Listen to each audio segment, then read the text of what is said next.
Alors, coach, qu'est-ce qui s'est passé ce soir? On peut pas imaginer une fin pareille, on était si bien parti.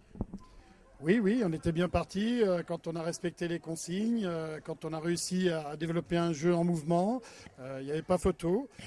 Après, qu'est-ce qui s'est passé? On a une balle pour passer à plus 15, un peu de suffisance. Et après, on abandonne notre défense, on oublie plein de choses. Et voilà, on relance une équipe qui a besoin de points.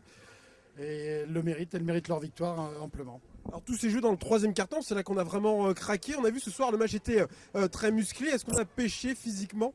Non, on n'a pas pêché physiquement, on a pêché sur l'essence même de notre sport, l'adresse. L'adresse, c'est quand même un jeu d'adresse, le basket, et il faut mettre des paniers. On n'en a pas mis dans le troisième quart-temps, et on a des pourcentages de réussite très très faibles. Donc il est logique ensuite qu'on perde ce match. Quel a été votre mot dans les vestiaires à la sortie du match? Que l'heure est grave, l'heure est très grave. Elle aurait pu être catastrophique si on avait perdu le goal average. Heureusement, on a sauvé le goal average sur la fin. Maintenant, il faut absolument que les joueuses prennent individuellement conscience de leurs erreurs et qu'elles modifient leur comportement. Merci. Énormément de déception ce soir pour les Chartraines, car elles peuvent évidemment nourrir énormément de regrets sur ce match.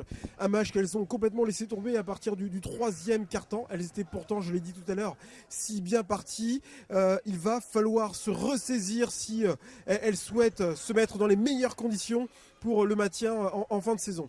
Je vous remercie de nous avoir suivis. Je vous rappelle que l'actualité de votre département d'Eure-et-Loir, vous la retrouvez aussi sur notre site internet au www.le28.tv.